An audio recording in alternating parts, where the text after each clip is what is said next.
नमो बुद्धाय. जय भीम. मित्र हो, वर्षावास भगवान बुद्ध आणि त्यांचा धम्म वाचनामध्ये आपण पहिला खंड सिद्धार्थ गौतम बोधिसत्व बुद्ध कसे झाले यामधील 7वा भाग साम्य आणि भेद यामधील 1 बुद्धाने त्याज काय ठरवले, 2 बुद्धाने काय बदल केले आणि 3 बुद्धाने काय स्वीकारले इथपर्यंत आपण बघितले आहे. त्याचप्रमाणे वर्षावास दिवस 18वा भगवान बुद्ध आणि त्यांचा धम्म यामधील 2य खंड धम्मदीक्षेची मोहीम यामधील पहिला भाग भगवान बुद्ध आणि त्यांचा विषाद योग यामधील 1 धर्मोपदेश करावा की करू नये, 2 ब्रह्मसहपती सुवार्ता जाहीर करतो आणि 3 धम्मदीक्षेचे 2 प्रकार याचे आपण वाचन, श्रवण आणि मनन करणार आहोत. भगवान बुद्ध आणि त्यांचा धम्म 2य खंड धम्मदीक्षेची मोहीम यामधील भाग पहिला भगवान बुद्ध आणि त्यांचा विषाद योग यामधील 1 धर्मोपदेश करावा की करू नये. ज्ञानप्राप्ती करून घेतल्यावर आणि आपल्या धम्ममार्गाची रूपरेषा निश्चित केल्यावर भगवान बुद्धाच्या मनात एकच प्रश्न उभा राहिला.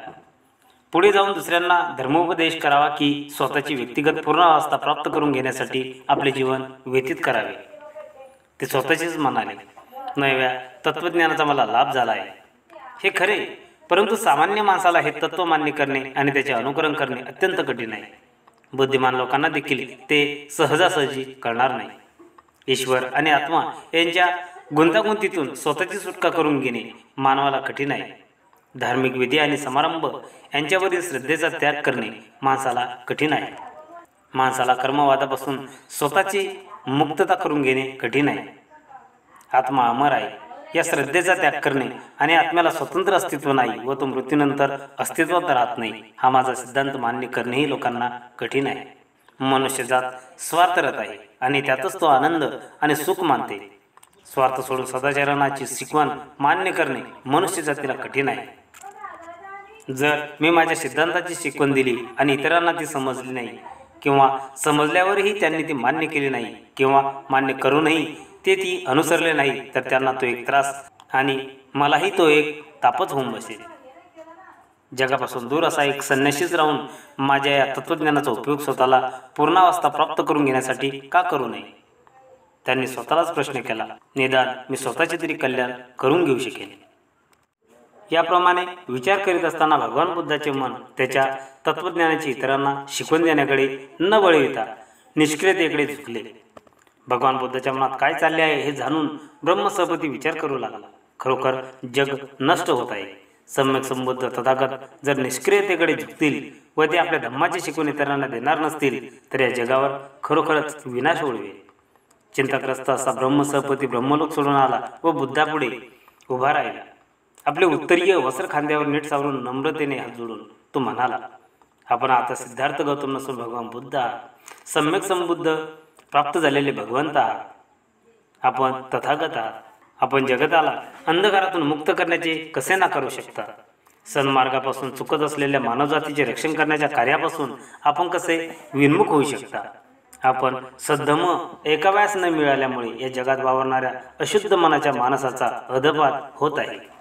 ब्रह्मसहपती पुढे म्हणाला, भगवंत जाणतच आहे की प्राचीन काळापासून मगधवासियात अनेक दोषांनी भरलेला एक अशुद्ध धर्म प्रचलित आहे. आपल्या अविनाशी धम्माचे द्वार त्याच्यासाठी भगवंत खुले करणार नाहीत काय. पर्वत शिखरावर उभा राहणारा मनुष्य ज्याप्रमाणे आपल्या सभोवताली खाली उभे असलेल्या सर्व लोकांकडे पाहतो त्याचप्रमाणे प्रजेच्या शिखरावर चढून त्या सर्वोच्च स्थानावर उभे राहून पाहणाऱ्या हे दुःखमुक्त भगवान दुःखसागरात बुडालेल्या या लोकांकडे पहा. जन्मरोनातून मुक्त झालेले हे विजयवीरा उठ, जगाकडे जा, त्यांच्याकडे पाठ फिरवू नको.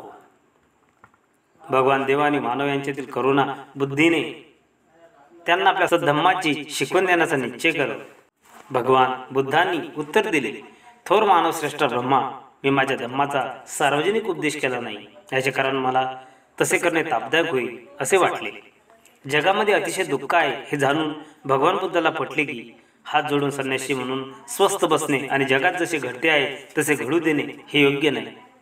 संन्यास निरुपयोगी असल्याने त्यांना दिसून आले. जगापासून दूर पळून जाण्याचा प्रयत्न करणे व्यर्थ होईल. संन्याशाला देखील जगापासून सुटका नाही. जगापासून दूर पळून जाण्यापेक्षा जग बदलून त्याची सुधारणा करणे हेच अवश्य आहे, हे त्यांनी जाणले. भगवान बुद्धांना हे पटले. त्यांनी संसाराचा त्याग यासाठी केला की जगात इतका संघर्ष आहे व त्यापासून जगात दुःख व दैन्य निर्माण झाले आहे आणि त्यावर त्यांना कोणताच उपाय माहीत नव्हता. जर आपल्या धम्मप्रचाराने जगातील दुःख आणि दैन्य दूर करता आले तर केवळ निष्क्रियतेचा पुतळा बनून स्वस्थ न बसता जगात पुनरुपी जाऊन त्याची सेवा करणे हे आपले कर्तव्य आहे हे त्यांनी ओळखले. म्हणून भगवान बुद्धांनी ब्रह्मसहपतीची विनंती मान्य केली आणि आपल्या सिद्धांताची शिकवण जगाला देण्याची त्यांनी निश्चय केला. 2. ब्रह्मसहपती सुवार्ता जाहीर करतो. भगवान बुद्धांनी आपला उपदेश जनतेला देण्यासाठी त्यांना प्रवृत्त करण्यात आपण यश मिळवले हा विचार मनात येऊन ब्रह्मसहपतीला अतिशय आनंद झाला. त्याने भगवान बुद्धांना वंदन केले, त्यास प्रदक्षिणा घातली आणि त्याच्याकडे एकदा वळून पाहून तो निघून गेला. परत जाताना तो जगाला घोषित करीत होता की ही शुभ वार्ता ऐकून आनंद व्यक्त करा. जगातील सर्व दुःखाचे व पापाचे मूळ भगवान बुद्धांनी शोधून काढले आहे. त्यातून बाहेर पडण्याचा मार्गही त्यांना सापडला आहे. दुःखी व कष्टी जीवांना भगवान बुद्ध स्वास्थ्य देईल. युद्धपीडितांना ते शांती देतील. ज्याचे हृदय निधीर्ण झाले आहे, ज्यांचा धीर खचला आहे, त्यांना ते धीर देतील. जे पददलित आहेत आणि जे जुलमाखाली चिरडले गेले आहेत त्यांच्यात ते आशा आणि विश्वास निर्माण करतील. जगातील दुःखग्रस्तांनो, जीवन जगण्यासाठी झगडणाऱ्यांनो, न्यायासाठी तळमळणाऱ्यांनो, जीवांनो, या शुभवार्तांनी आनंदित व्हा. जखमी झालेल्यांनो, आपण जखम बऱ्या झाल्या असे समजा. भुकेल्यांनो, आता पोटभर खा. थकलेल्यांनो, आता विश्रांती मिळालीच असे समजा. तृषितांनो, आपले तहान भागवून घ्या. अंधारात चाचपडणाऱ्यांनो, आता प्रकाश प्राप्त करून घ्या. निरुत्साही जन हो, आता हर्षभरीत व्हा. भगवान बुद्धाच्या सिद्धांतात अशी उत्कट प्रेरणा आहे की जे परित्यक्त अथवा अनाथ आहेत त्यांना आपले करण्याची उत्कट इच्छा निर्माण होते. जे अधपतित आहेत त्यांना आपला उद्धार करून घेण्याची उदास प्रेरणा मिळते आणि जे पददलित आहेत त्यांना प्रगतीपथावर नेणारा समतेचा प्रकाश ज्योत मिळतो. भगवान बुद्धाचा धम्म हा सदाचाराची शिकवण देणारा धम्म आहे आणि पृथ्वीवर सदाचाराचे राज्य प्रस्थापित करणे हे त्यांचे उद्दिष्ट आहे. त्यांचा धम्म म्हणजे सत्य, संपूर्ण सत्य. सत्याशिवाय दुसरे काहीही नसून ते केवळ सत्यच आहे. धन्य आहेत भगवान बुद्ध की त्यांचा मार्ग बुद्धिवादी मार्ग आहे आणि तो धार्मिक भोसकटपणापासून मुक्तता करणारा मार्ग आहे. धन्य आहेत भगवान बुद्ध की जे मध्यम मार्गाचा उपदेश करतात. धन्य आहेत भगवान बुद्ध की जे सद्धम्मत शिकवितात. धन्य आहेत भगवान बुद्ध की जे शांती देणाऱ्या निब्बाणाची शिकवण देतात. धन्य आहेत भगवान बुद्ध की जे मैत्री, करुणा आणि भातृभावाची शिकवण देतात, जे माणसाला आपल्या बंधुत्वाची बंधमुक्तता करण्यात सहाय्यभूत होते. 3. धम्मदीक्षेचे 2 प्रकार. भगवान बुद्धाच्या धम्मदीक्षेच्या योजनेत धम्मदीक्षेला 2 अर्थ आहेत. ज्याला संघ म्हटले जाते त्या भिक्खू संघाचा सभासद होणे हा धम्मदीक्षेचा एक अर्थ आहे. भगवान बुद्धाच्या धम्माचा सामान्य अनुयायी किंवा उपासक म्हणून गृहस्थाने धम्मदीक्षा घेणे हा दुसरा अर्थ होय. भिक्खू आणि उपासक यांच्या जीवनमार्गात 4 बाबी वगळल्यास कोणताही फरक नाही. उपासक हा गृहस्थ राहतो तर भिक्खू हा गृहीन परिवर्ज बनतो. उपासक आणि भिक्खू या दोघांनाही आपल्या आयुष्यात काही नियमांचे पालन करावे लागते. भिक्खूंच्या बाबतीत या नियमांचे उल्लंघन दंडनीय ठरते. उपासकाच्या बाबतीत हे नियम म्हणजे आज्ञा होय, ज्याने आपल्या स्वार्थानुसार त्या शिलांचे जास्तीत जास्त पालन करावायचे असते. उपासकाला संपत्ती बाळगता येते, भिक्खूला ती बाळगता येत नाही. उपासक होण्यासाठी कोणताही संस्कार करावा लागत नाही. भिक्खू होण्यासाठी उपसंबंधा नावाचा संस्कारविधी करावा लागतो. भगवान बुद्धांनी त्यांच्याकडे दीक्षेसाठी आलेल्या भिक्खू किंवा उपासक बनविले. आपण भिक्खू व्हावे असे वाटल्यावर कोणताही उपासकाला भिक्खू होता येते. जर भिक्खूने आपल्या मुख्य व्रताचा भंग केला किंवा भिक्खू संघाचे सभासत्व सोडून देण्याची त्याने इच्छा असली तर तो भिक्खू राहत नसे. ज्यांची नावे पुढील पृष्ठात आली आहेत त्यांनाच भगवान बुद्धांनी दीक्षा दिली असे समजू नये. जी निवडक उदाहरणे दिली आहेत ती आपल्या धम्माची शिकवण देण्याच्या किंवा आपल्या भिक्खू संघात प्रवेश देण्याच्या बाबतीत बुद्धांनी कोणत्याही प्रकारे स्त्री पुरुष भेद किंवा जातीभेद मानला नाही हे दाखवण्यासाठीच निवडली आहे. मित्र हो, वर्षावासातील आजचा 18वा दिवस.